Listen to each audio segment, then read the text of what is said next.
Hey, soul survivors, we're going to talk about what I just witnessed and experienced myself. So I was watching this video where it says to count the people who are wearing white and they're throwing a ball. So there's 6 of them, 3 are dressed in black, 3 are dressed in white. You're supposed to track as they zigzag and throw it different ways and bounce it to each other.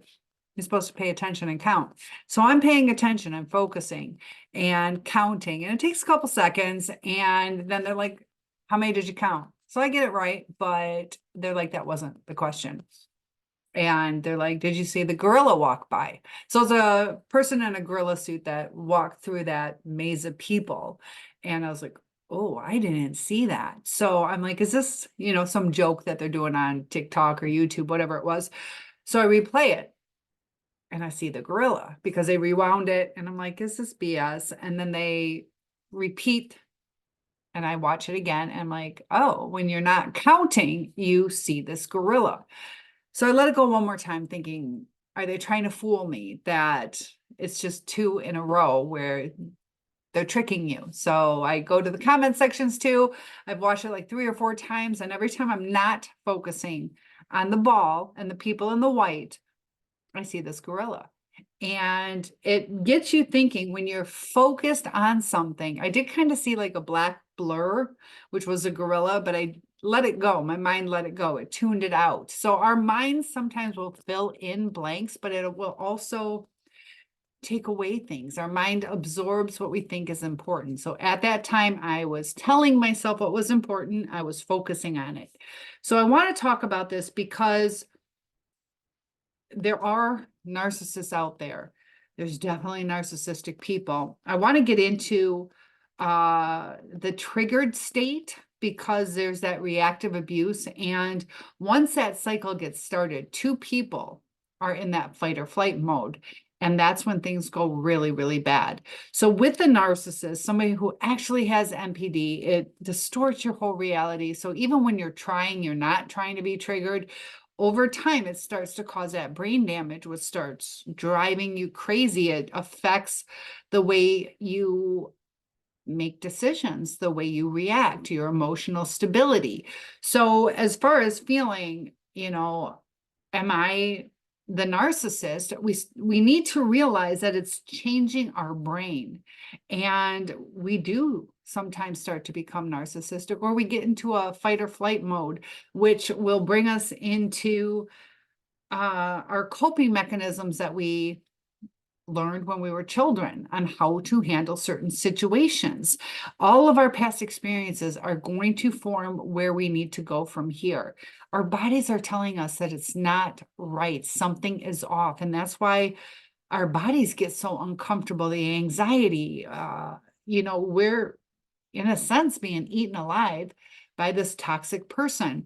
So when I was focusing on that, I let a lot of things go. So sometimes when we're focusing on our depression or in the rumination stage, that we miss out on the rest of our lives. We don't even see what's going on. We don't see maybe our family members that are hurting or our friends, that we're focused so much and we start decaying in a sense. It's almost like an atrophy. So healing takes time. It's rewiring your brain, getting back onto stable ground. It's part of what you have to go through to heal. And it's not fair. It's not comfortable. It's scary sometimes, but there are certain things with the cognitive dissonance where we start trying to find some safety or some comfort in this, where it wasn't that bad. And we start justifying bad behaviors that led to such a toxic outcome in our lives. And often the narcissist will just discard you. And when we're focusing on something, that's what we're going to see. That's what we're going to see. I saw, and I counted correctly, all the times that white ball was passed, or the ball was passed to the people wearing white. But I tuned out the other stuff. So when we're focusing on being sad, working through that, we also have to focus on the direction that we want to take our lives. That we can't live in the past because the past is gone. We don't know what the future holds. So what are we doing with today? Are we experiencing the full realm of what we're supposed to experience? And there's so many different mental illnesses, there's so many childhood triggers, traumas that we have gone through, and they can be so little sometimes, but they can have a big impact on our lives, other people's lives, that when we start to understand someone, we can give them a little bit of grace. Because there are times that, you might get triggered. You're like, look, I know this sounds silly, but I don't like that. And when people take it to heart, you can accommodate each other's needs. And I have been really thinking lately about the different needs that we have, because there's needs and there's wants. And sometimes being a people pleaser, we let our needs go. There are certain needs that are okay to ask for. That sometimes we have to let people go. And what's comfortable for us might not be comfortable for someone else. And you either compromise, but the narcissist won't compromise. And also the people that we're around make a difference, because I'm doing a lot of research on the energy exchanges that are going on. And I watched something about the mirroring that takes place. The happiness or the sadness. We have empathy for our friends or our family member, that we sometimes mirror their emotions. We feel their emotions.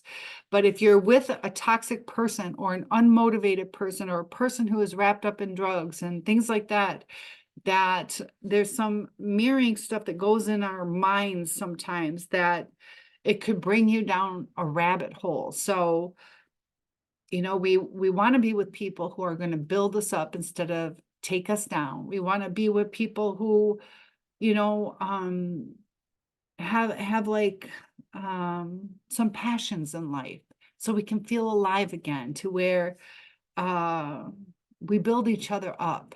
And during this time when you're struggling, you're hurting, that we have friends and people that we can count on. But we have to realize sometimes too that we can become overwhelming to them too, that they are trying.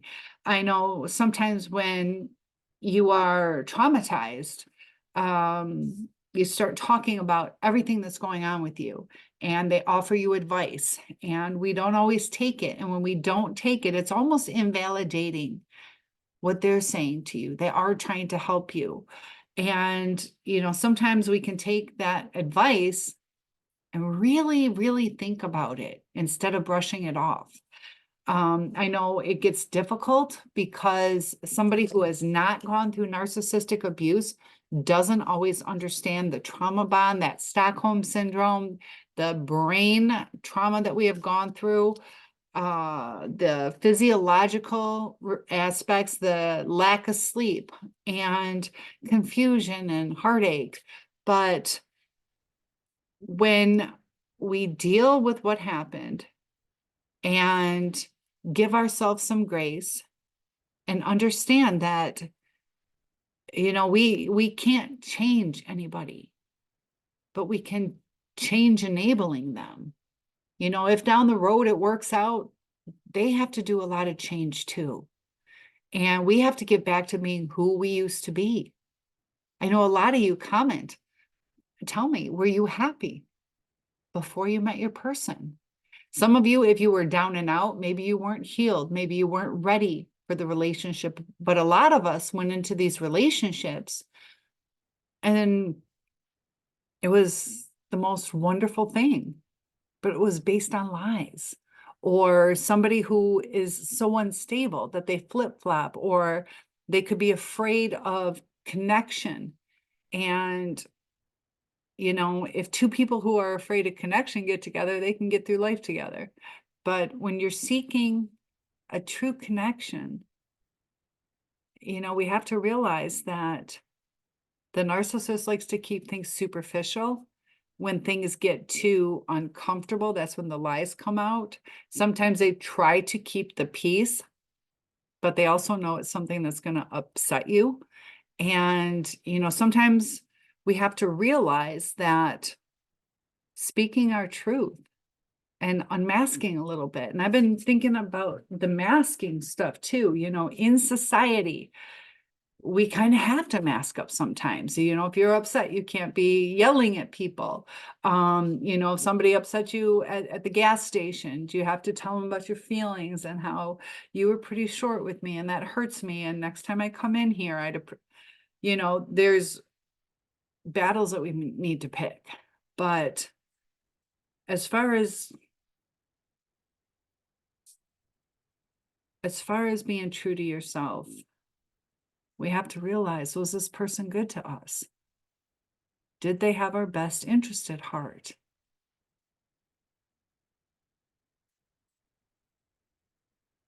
And I know a lot of you, when they go on to the new supply, they do all your hopes and dreams for the other person. And that makes it even more painful. Or I've heard, it was a lesson learned. That lesson was meant for us, but he didn't want to learn it and move forward.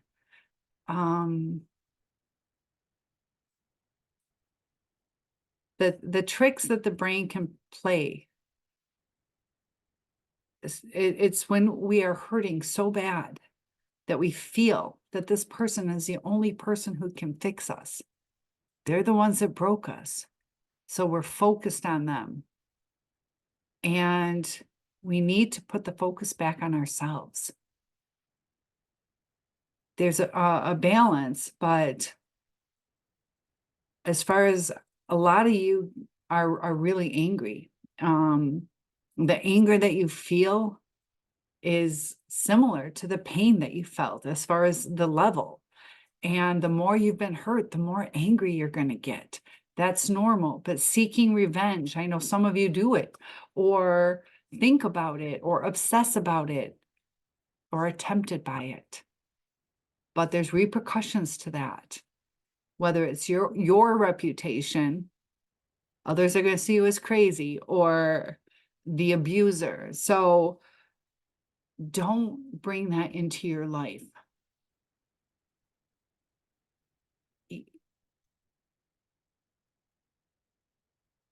The amount of people that want revenge, I understand it. But a lot of times that backfires. Sometimes it's better to just walk away, accept what is. And if we continue going back with them or reverse hoovering them, the cycle always continues unless a narcissist wants to get help. And if they're a true narcissist, they almost never want to get help. Or if they do, it's such a struggle for them. And love isn't going to fix the narcissist. They have to love themselves, and they have to connect with the empathy. And a narcissist has cognitive empathy sometimes. They can understand, but they don't feel it. And when we feel somebody else's pain, it's almost like we want to stop our own pain. So we help, or we listen, or we understand. And when we understand, we can give good advice. The narcissist is on the opposite end. And it gets that pendulum swinging. Things go good when there's no stressors or no deep conversations or no asking them to be held accountable. They'll ask us to be held accountable, and there's double standards, and it gets extremely frustrating. And narcissism is on the rise. But once we start focusing on, what is it that we want in life? Do we want a toxic relationship? Because when we look that way, that's what we're going to get. We're looking at the past, which was toxic. And it's either going to be toxic and alone, or toxic and back with the narcissist. Or we move a different direction into a healthier relationship, whether it's alone or with a healthy person. It's a stronger existence to where you can do things on your own. And that's when you're going to be surrounded by more friends. You're going to have more time for the friends you already have, or you're going to focus on the beauty of life. And the more you focus on the beauty of life, the more it's going to be brought to you. You're going to start seeing beauty in things instead of the ugliness. It can be a rainy day and you can focus on the dark clouds and the rain coming down, or you can focus on the rejuvenation of the flowers and the, the growth. So I want to help you guys through this. And I just thought it was really interesting how that one little assignment, look at which way the ball's going, count how many times it was passed, what we miss in life. I miss that gorilla. It was like 5'8", 5'10" person in this gorilla suit walking past all these people right through the middle. Right through the middle. And I missed it. Let's not miss out on life anymore. Sometimes we're focused on what we're told to focus on. And our heart knows, our body is telling us to look at the big picture. The big picture is either they're not with us, or they're toxic, or they're not going to compromise. And, if you sat down and talked to them like, hey, how can we make this better? Are they offering solutions like, hey, I can do this? Are they even trying? And it gets hard because can we trust them? Are they going to tell us the truth? Sometimes they tell the truth. A lot of times they don't. And the gaslighting and manipulation, even little subtle things, just the things that they say to you can be extremely damaging, because sometimes they're even hard to spot. Sometimes they're subtle, but it's that Chinese water torture, that just one little thing over and over and over again will wear you down. So a lot of us get blindsided. Some of us saw the red flags. But I hope that we can share some of the red flags that we've all been through to validate other people's feelings, and also to be a warning to others. Have a good night.